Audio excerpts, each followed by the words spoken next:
Olá, meu nome é Pablo Henrique e agora eu vou estar falando sobre os princípios e conceitos do DRP. Então, aqui vamos falar sobre as características do diagnóstico rural participativo. Aqui no primeiro slide, né? Então, a prática e a teoria do DRP, né, varia muito segundo o contexto que são usadas. No entanto, tem algumas características comuns. Vou falar sobre essas características. É um processo de pesquisa de coleta de dados, né, que pretende incluir perspectivas de todos os grupos. Ele impulsiona mudanças nos papéis tradicionais. Ele reconhece o valor do conhecimento dos comunitários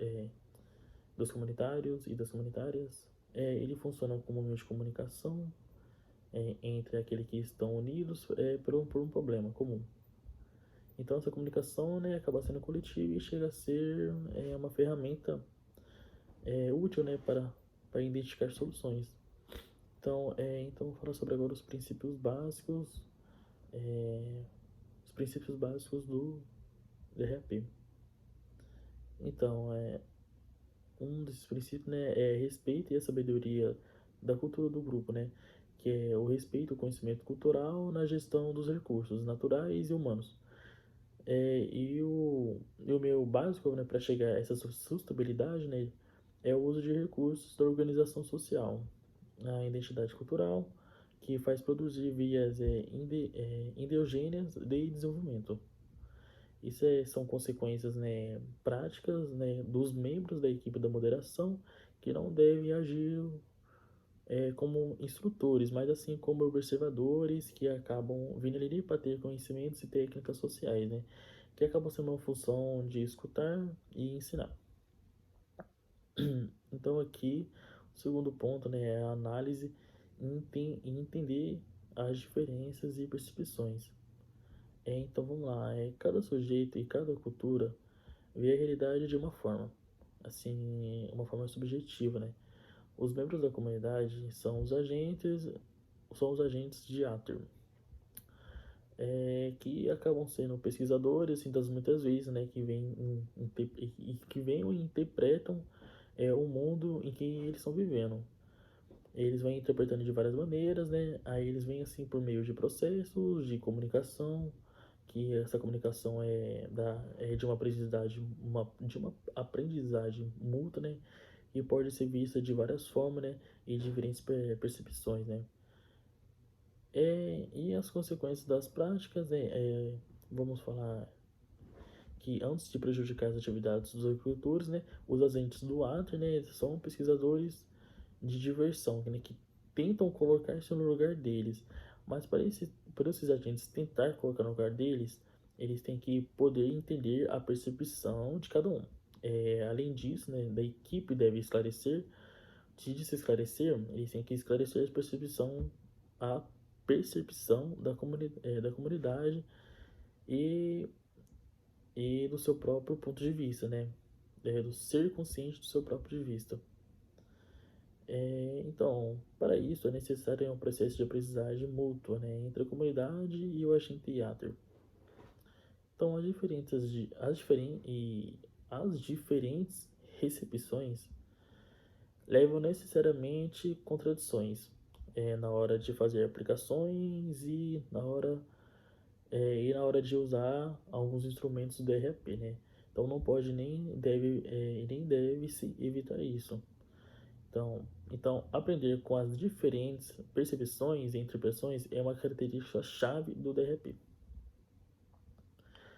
Então, o terceiro ponto aqui é escutar todos da comunidade.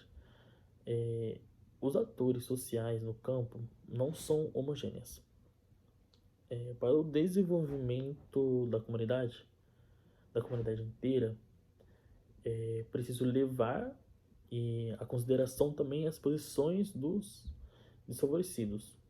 No caso, né, da comunidade, ou seja, dos grupos que pode ter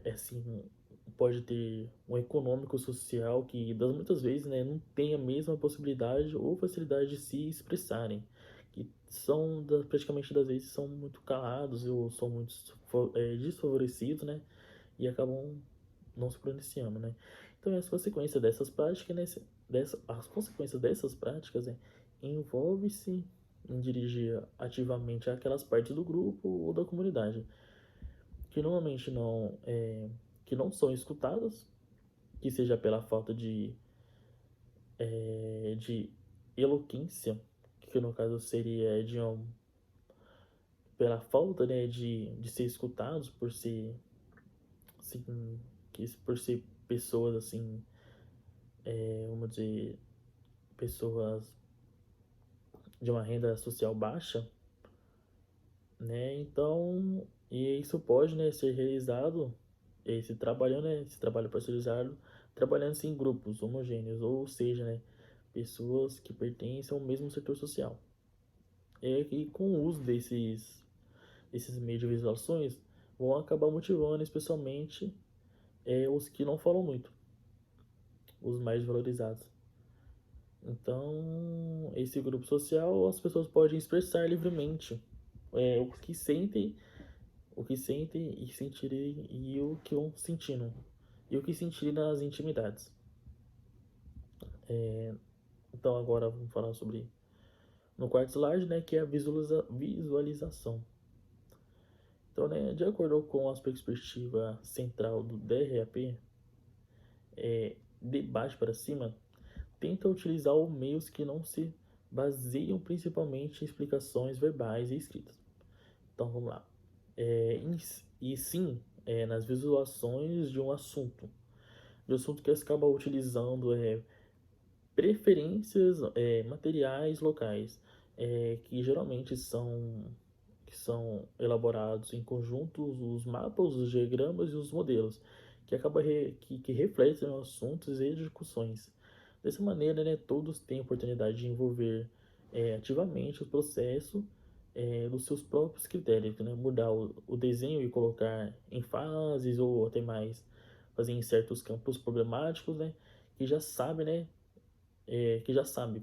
E assim acaba decorando e fazendo uma imagem assim, né, vale mais de 1000 palavras, vamos dizer assim. Então fala sobre triangulação. A triangulação. Aqui, como vocês podem ver, se estiver passando slide, vai ter uma foto com a triangulação, que é uma forma de controlar ou complementar a informação obtida, que assim que acaba servindo para a coleta de dados, né?